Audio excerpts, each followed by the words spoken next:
सबसे पहले तो हम बात करते हैं कि हमारा जो एटमॉस्फेयर है इसमें जो वाटर है वो 3 फॉर्म्स में अवेलेबल है, गैशियस फॉर्म में, लिक्विड फॉर्म में और सॉलिड फॉर्म में। ये वाटर की आपकी 3 फॉर्म्स हैं, gaseous form water vapour, liquid form में वाटर और सॉलिड फॉर्म में हमारा वो आइस कहलाता है। जो मॉइस्चर एटमॉस्फेयर में it is derived from water bodies. ये जो मॉइस्चर है ये एग्जैक्टली कहाँ से आता है? ये जो वाटर बॉडीज हैं हमारी, जैसे ओशंस हैं, लेक्स हैं, स्ट्रीम्स हैं, वाटरफॉल्स हैं, उनसे पानी जो है वो इवेपोरेट होता है थ्रू इवेपोरेशन, और साथ ही साथ जो प्लांट्स है ट्रांसपिरेशन होता है उनसे, ओके उनसे फिर ये जो एटमॉस्फेयर है इसमें मॉइस्चर कंटेंट आता है। There is a continuous exchange of water between the atmosphere, the oceans and continents through the process of evaporation, transpiration, condensation and precipitation. पानी इवेपोरेट होता है, ट्रांसपिरेशन होता है, उससे एटमॉस्फेयर में वाटर वेपर जाती है, फिर ये जो वाटर वेपर है इसका कंडेंसेशन होता है, कंडेंसेशन होने के बाद फिर फाइनली रेनफॉल होती है और ये वाटर जो है दोबारा से वाटर बॉडीज में आता है, ये फिर से इवेपोरेट होता है। इस तरह से कंटिन्यूअस एक्सचेंज ऑफ वाटर होता है, continuous exchange of water between the atmosphere, oceans and continents.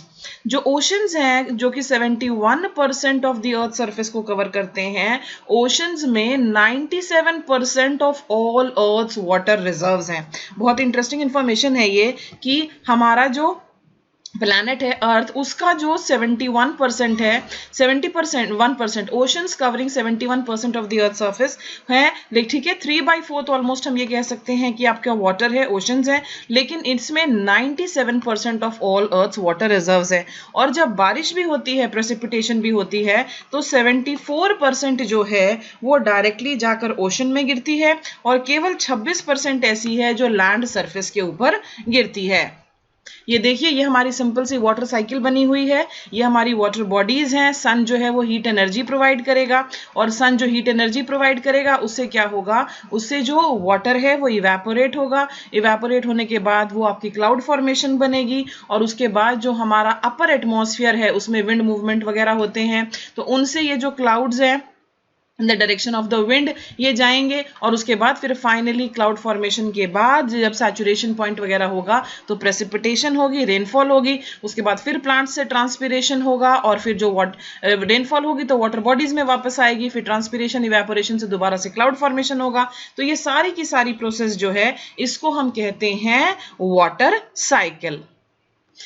सबसे पहले बात करते हैं इवेपोरेशन की। इवेपोरेशन क्या है? इवेपोरेशन वो प्रोसेस है by which water is transformed into from liquid to gaseous stage. ठीक है, देखो वाटर के 3 फॉर्म्स हमारे क्या क्या है। एक तो सॉलिड है जिसमें कि आपका आइस होता है, ठीक है।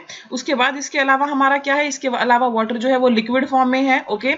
अब लिक्विड फॉर्म में तो वो वाटर ही है, okay.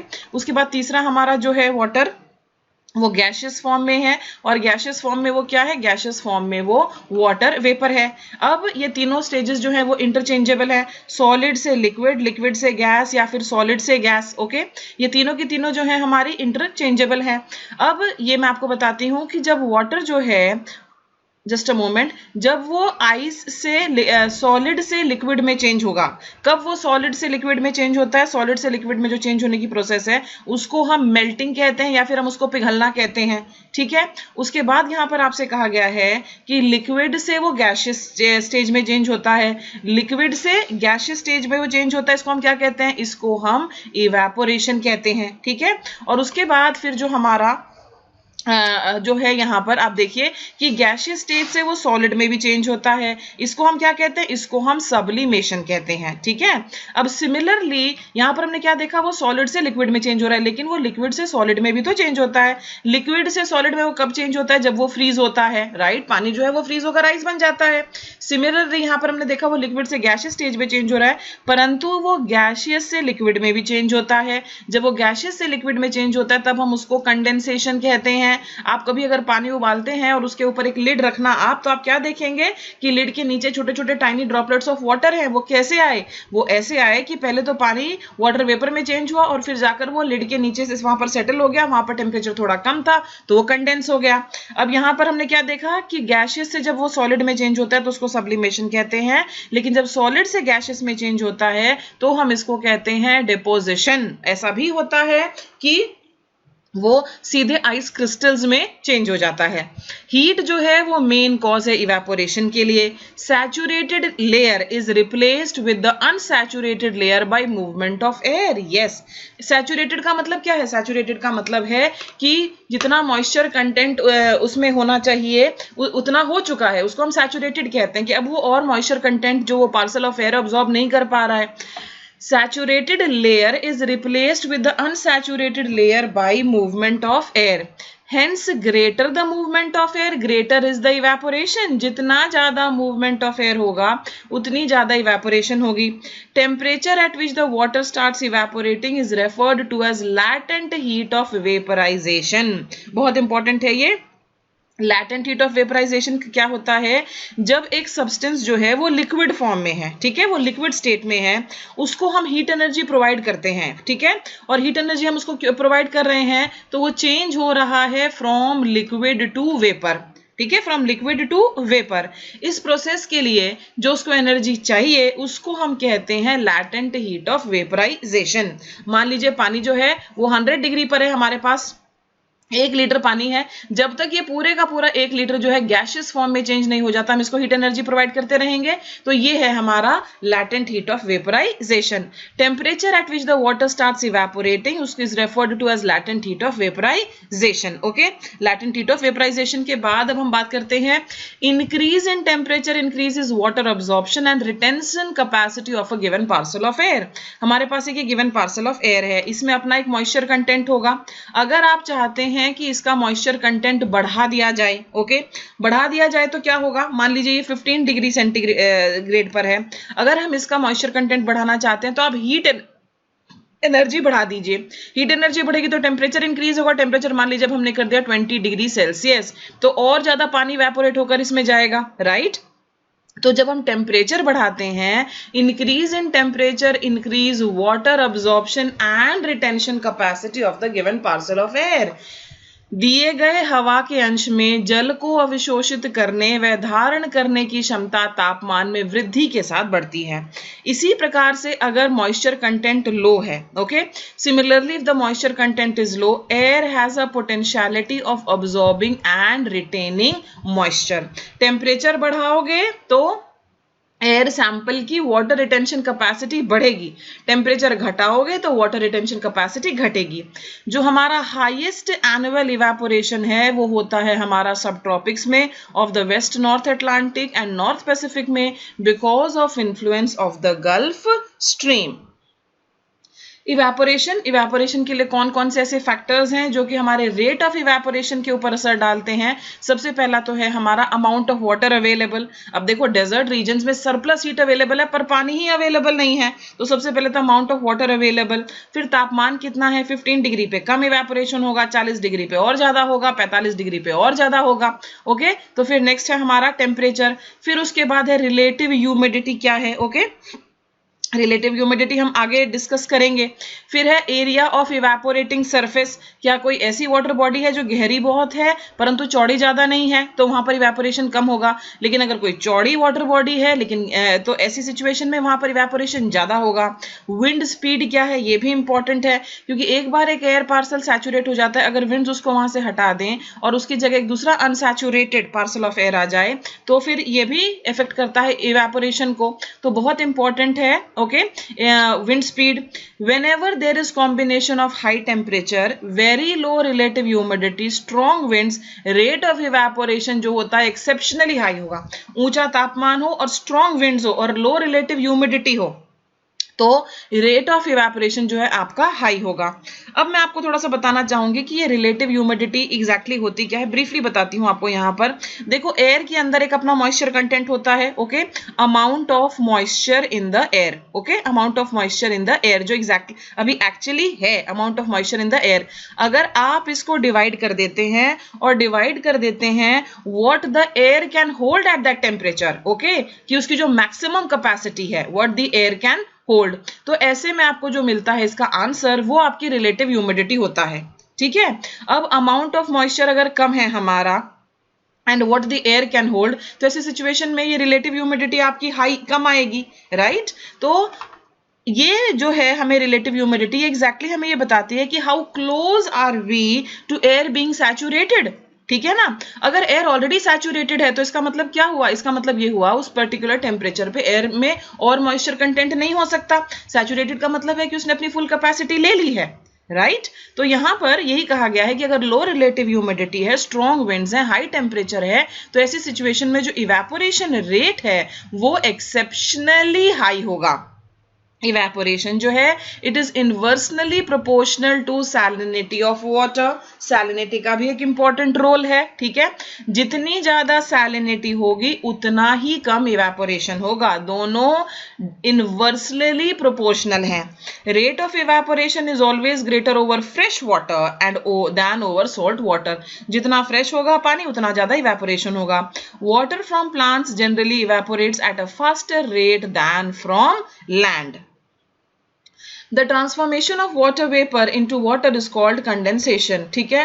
Transformation of water vapour into water is called condensation. Water vapour को हमें वाटर में ट्रांसफॉर्म करने को हम कंडेंसेशन कहते हैं, यानी कि we are changing from gaseous stage to liquid stage, इसको हम क्या कहेंगे, कंडेंसेशन। और ये जो कंडेंसेशन है ये एक्सट्रीमली इंपॉर्टेंट है for cloud formation, right. Okay, condensation is caused by the loss of heat or latent heat of condensation.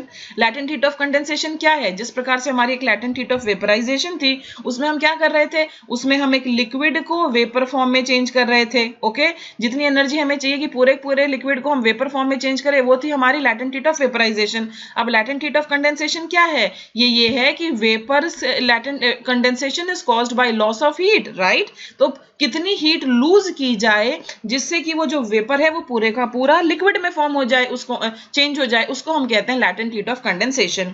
When moist air is cooled, जब मॉइस्ट एयर को हम कूल करते हैं, इट में reach a level when its capacity to hold water vapour ceases. जैसे जैसे temperature बढ़ता है वाटर होल्डिंग कैपेसिटी भी बढ़ती है, तो जैसे जैसे टेम्परेचर घटेगा वाटर होल्डिंग कैपेसिटी भी कम आएगी। When moist air is cooled it में reach a level when its capacity to hold water vapour ceases, then the excess water vapour condenses into liquid form. और इसको हम क्या कहते हैं, अगर वो लिक्विड फॉर्म में कन्वर्ट नहीं होता, सीधे गैसियस फॉर्म से वो चेंज हो जाता है सॉलिड फॉर्म में। ओके, आइस क्रिस्टल्स बन जाते हैं, तो ऐसी सिचुएशन में हम इसको सब्लिमेशन कहते हैं, sublimation process. In free air, condensation results from cooling around very small particles. ये जो very small particles हैं इनको हम hygroscopic condensation nuclei कहते हैं। Particles of dust, smoke, pollen, salt from the ocean are particularly good nuclei because they absorb water. Condensation depends upon amount of cooling. Condensation जो है वो amount of cooling पर depend करता है and relative humidity of the air. Condensation takes place when the temperature of the air is reduced to dew point. अब मैं आपको बताती हूँ dew point क्या होता है। Dew point वो temperature होता है at which air must be cooled ताकि वो saturated हो जाए। ओके, अब अगर हम टेम्परेचर कम करते जाएंगे तो मॉइस्चर होल्डिंग कैपेसिटी कम होती जाएगी। ओके, तो एक ऐसा लेवल आएगा जब उस एयर सैंपल में उतनी ही वाटर रिटेंशन होगी जितनी की उसकी मैक्सिमम कैपेसिटी है। ये जिस टेम्परेचर पर होता है उसको हम ड्यू पॉइंट कहते हैं। When the temperature of air is reduced to dew point with its volume remaining constant, तब कंडेंसेशन होगी। जब दोनों वॉल्यूम एंड टेम्परेचर को हम रिड्यूस कर देते हैं, when moisture is added to it through evaporation, तब कंडेंसेशन होगी। ओके, तो ये तीन हमारी सिचुएशंस हैं जिसमें कि कंडेंसेशन होती है। After condensation, water vapor or the moisture in the atmosphere takes one of the following forms. या तो उसके बाद फिर फाइनली या तो ड्यू होगी या फ्रॉस्ट होगा या फॉग होगा या क्लाउड फॉर्मेशन होगी। हाइग्रोस्कोपिक न्यूक्लियाई मिल जाता है, उसके ऊपर कंडेंसेशन होती है, बहुत सारे हाइग्रोस्कोपिक न्यूक्लियाई आपस में जुड़ जाते हैं, ये क्लाउड फॉर्मेशन होती है। Condensation takes place when the dew point is lower than freezing point as well as higher than freezing point. Freezing point क्या होता है? फ्रीजिंग पॉइंट वो टेम्परेचर होता है जब लिक्विड जो है वो सॉलिड हो जाता है, जो तरल है वो जमने लगता है। हमारा ड्यू पॉइंट इससे कम भी हो सकता है और हमारा ड्यू पॉइंट इससे ज्यादा भी हो सकता है। ड्यू पॉइंट, अब आपको अच्छे से पता है कि 0 डिग्री पर water changes to solid, it changes to ice. हमारा ड्यू पॉइंट 2 डिग्री भी हो सकता है, 1 डिग्री भी हो सकता है। सिमिलरली हमारा ड्यू पॉइंट 1 भी हो सकता है, -2 भी हो सकता है। Condensation takes place when the dew point is lower than freezing point as well as higher than freezing point. Next classification of condensation. अब कंडेंसेशन को हमने अलग अलग कैटेगरीज में क्लासिफाई किया है। On the basis of temperature at which the dew point is reached, सबसे पहले तो किस आधार पर, on the basis of temperature, तापमान के आधार पर कि ड्यू पॉइंट कब हुआ। When dew point is lower then the freezing point, अगर ड्यू पॉइंट जो है वो फ्रीजिंग पॉइंट से लोअर है, या तो हमारा क्या होगा, अगर फ्रीजिंग पॉइंट से भी लोअर है तो जाहिर सी बात है कि व्हाइट फ्रॉस्ट होगी। व्हाइट फ्रॉस्ट का मतलब क्या हुआ, बर्फ बनेगी, सम क्लाउड्स बनेंगे। कौन से क्लाउड्स बनेंगे, सीरस क्लाउड्स बनेंगे, ये one of the highest clouds हैं। When dew point is higher than freezing point, तो ऐसी सिचुएशन में ड्यू होगी, फॉग होगी और क्लाउड्स होंगे। लोकेशन के आधार पर, लोकेशन के आधार पर जो ड्यू होती है, ड्यू को हम ओस कहते हैं, वो तो धरती की सतह के पास ही होती है। वो जो नवंबर दिसंबर के महीने में आप बहुत छोटे छोटे पानी की बूंदे देखते हैं घास के ऊपर, पत्तियों के ऊपर, फूलों के ऊपर, अगर आप सुबह मॉर्निंग वॉक पर जाते हैं, वो ड्यू या ओस कहलाती है। White fog, white Frost, fog और मिस्ट होगी। और इन फ्री एयर आपके एग्जांपल्स हैं इसके क्लाउड्स। ये सभी लोकेशन के आधार पर, और ये सभी कहां पर हैं, ये वाले जो हैं हमारे अर्थ सरफेस के पास हैं और ये फ्री एयर में है। ओके, और यहां पर हमने बेसिस ऑफ टेम्परेचर पे डिवाइड किया था कि जो ड्यू पॉइंट है वो लोअर देन फ्रीजिंग पॉइंट है और ड्यू पॉइंट जो है वो हायर देन फ्रीजिंग पॉइंट है। उसके बाद हम इनके बारे में बात करते हैं। एग्जैक्टली ड्यू क्या होती है, ओस होती क्या है। आप सबने देखी है ओस, बहुत खूबसूरत लगती है। सवेरे सवेरे कभी अगर आप जाएं मॉर्निंग वॉक पर देखना, अभी नवंबर दिसंबर के महीने में। When the moisture is deposited in the form of water droplets on cooler surfaces of solid objects rather than nuclei in the air surface such as stones, grass, blades and plant leaves, उसको हम due कहते हैं। अब देखो ओस होता क्या है कि यहाँ पर हमारे पास कोई एयर सैंपल था, वो ऊपर एटमॉस्फेयर में जाता है। ऊपर एटमॉस्फेयर में जाने के बाद उसका जो एडियाबैटिक चेंज होता है उसकी वजह से, साथ ही साथ नॉर्मल लैप्स रेट की वजह से ऊपर जाकर उसकी कूलिंग होती है। ऊपर एटमॉस्फेयर में कहीं उसको टेम्परेचर मिलता है 1 डिग्री 2 डिग्री इस तरह से। लेकिन जो विंटर सीजन होता है उसमें हमारा क्या होता है, उसमें हमारी टेम्परेचर इन्वर्जन होती है। नीचे के जो लेयर्स हैं ऑफ द एटमॉस्फेयर वो बहुत ही कोल्ड सर्फेस के संपर्क में आते हैं बिकॉज विंटर सीजन है, और फिर यहां पर वो 1 डिग्री 2 डिग्री का टेम्परेचर बन जाता है, जिससे कि वो जो वाटर वेपर थी एटमॉस्फेयर में वो पानी में चेंज होने लगती है, वो कंडेंसेशन होने लगती है। व्हेन द मॉइस्चर इज, और फिर उसके बाद ये जो मॉइस्चर है, when the moisture is deposited in the form of water droplets on cooler surfaces of solid objects, जैसे कि स्टोन्स के ऊपर, ग्रास के ऊपर, ब्लेड्स ऑफ प्लांट के ऊपर, लीव्स के ऊपर, उसको हम ड्यू कहते हैं। आइडियल कंडीशंस क्या है ओस बनने के लिए, क्लियर स्काई, साफ आसमान हो, काम एयर हो, हवा तेज नहीं बह रही हो, बल्कि हवा बह ही नहीं रही हो, बिल्कुल स्टेबल हो गई हो।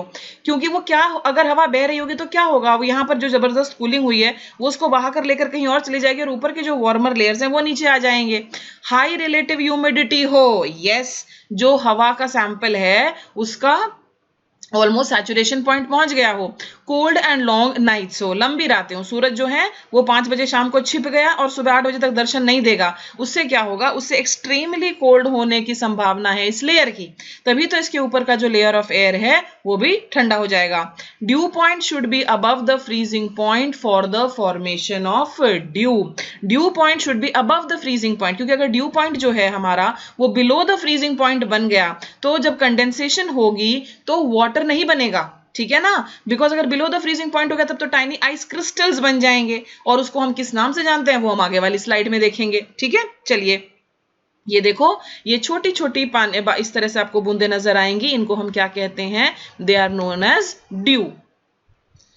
नेक्स्ट है हमारा white frost. Frost forms on cold surface when condensation takes place below freezing point, that is dew point. अभी हमने देखा कि ड्यू पॉइंट के ऊपर होने से क्या बन रही थी, ड्यू पॉइंट के ऊपर होने से हमारी ओस बन रही थी, लेकिन अगर ड्यू पॉइंट से नीचे है तो ऐसी सिचुएशन में क्या होता है, ऐसी सिचुएशन में आपका बनता है तुषार या white frost. The excess moisture is deposited in the form of minute ice crystals instead of water droplets.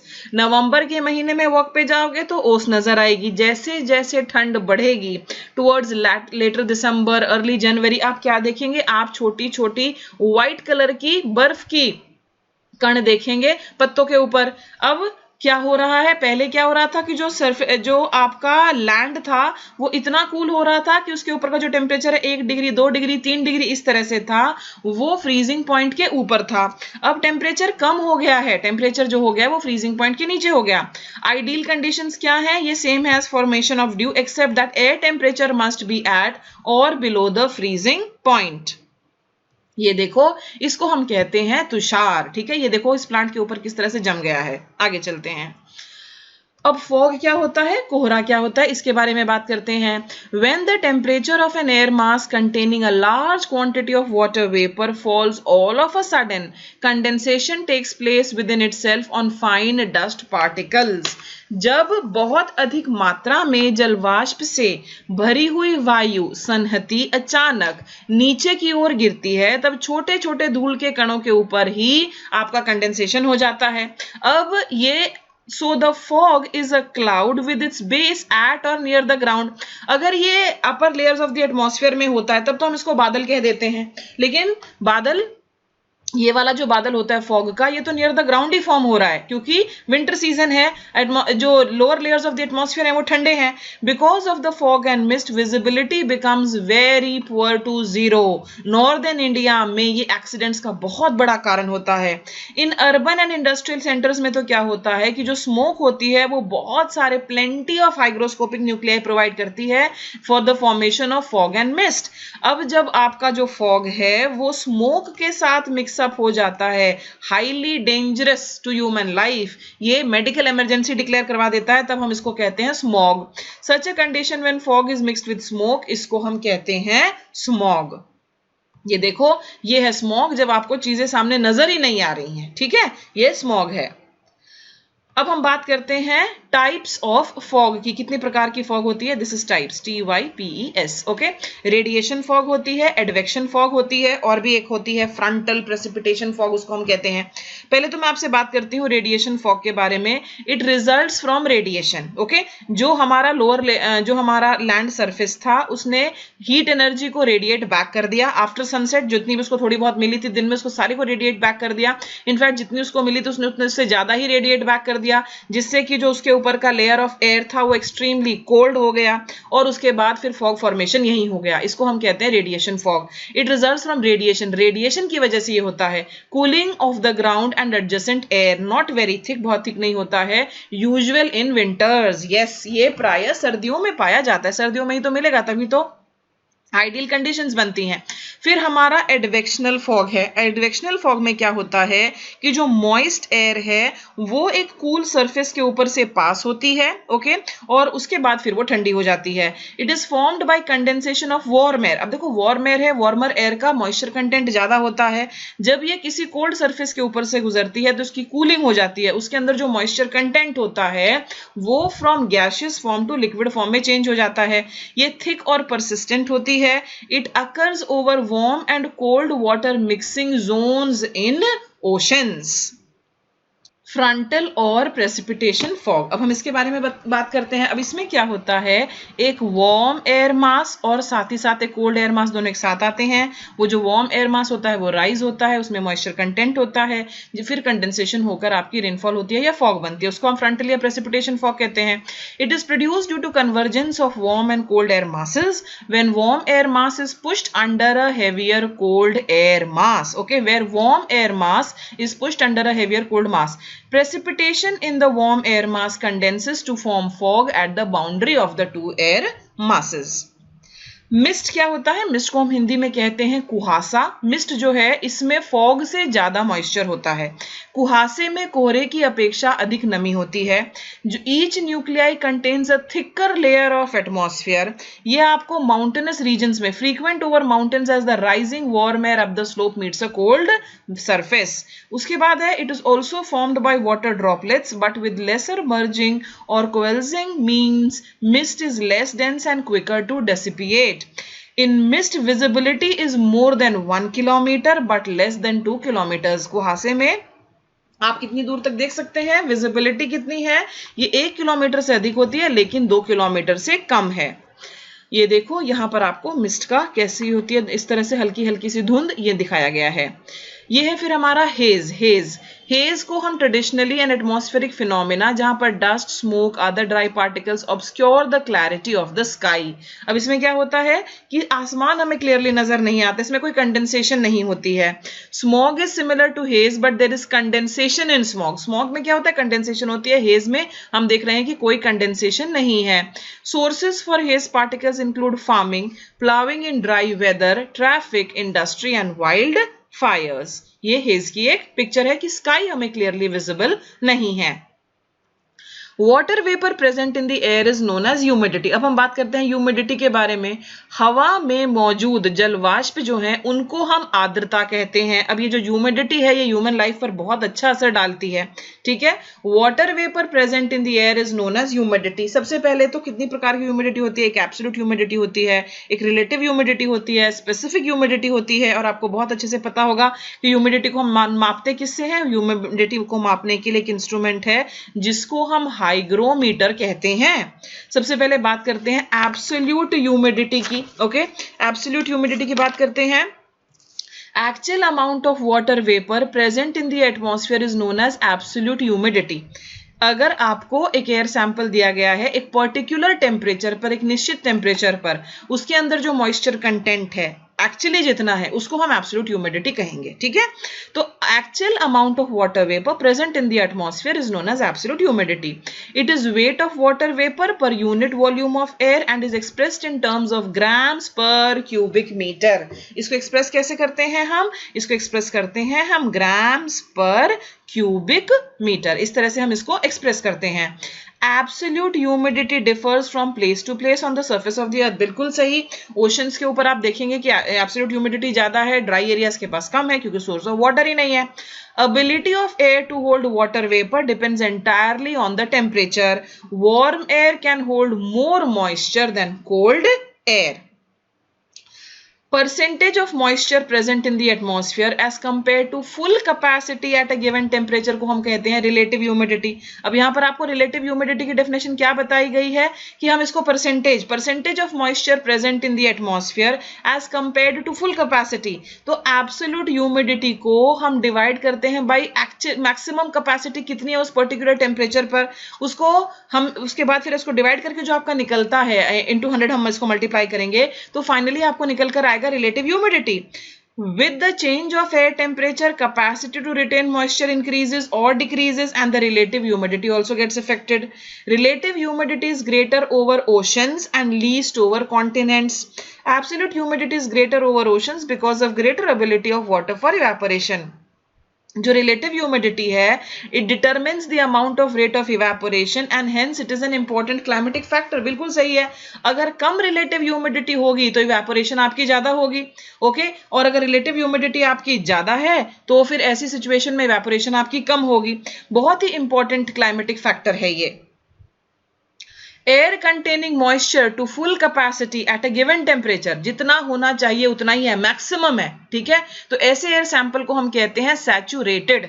Air containing moisture to the full capacity, जितनी क्षमता है उतना उसने किया हुआ है एट अ गिवन टेम्परेचर, इसको हम कहते हैं saturated. At this temperature, air cannot hold any additional amount of moisture, और नहीं होल्ड कर सकता। ऐसी सिचुएशन में जो relative humidity of saturated air है 100% है। ऑब्वियसली जितनी एक्चुअली है, एक्चुअली कितनी है, एक्चुअली मैक्सिमम है जितनी होनी चाहिए, और जितनी मैक्सिमम वो होल्ड करते हैं दोनों को हम डिवाइड करेंगे तो हमें क्या मिलेगा, हमें 100% मिलेगा। If the air has half the amount of moisture that it can carry then it is unsaturated, और रिलेटिव ह्यूमिडिटी यहाँ पर केवल हमारी 50% होगी। Relative humidity can be change in either of the ways. क्या हम रिलेटिव ह्यूमिडिटी को बदल सकते हैं? आप बिल्कुल बदल सकते हैं, ठीक है।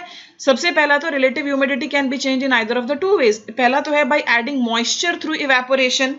आप और मॉइस्चर ऐड कर दीजिए बाय इंक्रीजिंग एब्सोल्यूट ह्यूमिडिटी। अगर आप एब्सोल्यूट ह्यूमिडिटी को इंक्रीज करेंगे, if moisture is added by evaporation relative humidity will increase and vice versa. अगर आप मॉइस्चर उसमें से रिमूव करेंगे तो वो घट जाएगी। आप टेम्परेचर को चेंज कर दीजिए। मान लीजिए पहले आपका एयर सैंपल 15 डिग्री पर था, आप उसको 20 डिग्री पर ले जाइए, 25 डिग्री पर ले जाइए। आप क्या देखेंगे, जैसे जैसे टेम्परेचर बढ़ता है वाटर अब्सॉर्बिंग कैपेसिटी बढ़ेगी। By changing temperature of air by changing the saturation point, a decrease in temperature, hence decrease in moisture holding capacity, decrease in saturation point will cause an increase in relative humidity and vice versa. अब due point क्या है? Due point के बारे में हम पहले ही बात कर चुके हैं। Air containing moisture to its full capacity at a given temperature is said to be saturated. बिल्कुल सही है। एक निश्चित तापमान पर जलवाष्प से पूरी तरह पूरित हवा को संतृप्त कहा जाता है। It means that air at a given temperature is incapable of holding any additional amount of moisture at that stage. Temperature at which saturation occurs in a given sample of air is known as dew point. Dew point occurs when relative humidity is equal to 100%. और specific humidity क्या है? It is expressed as weight of water vapour per unit weight of air. वैसे हम specific humidity को express करते हैं since it is measured in units of weight usually grams per kilogram. Specific humidity is not affected by changes in pressure and temperature.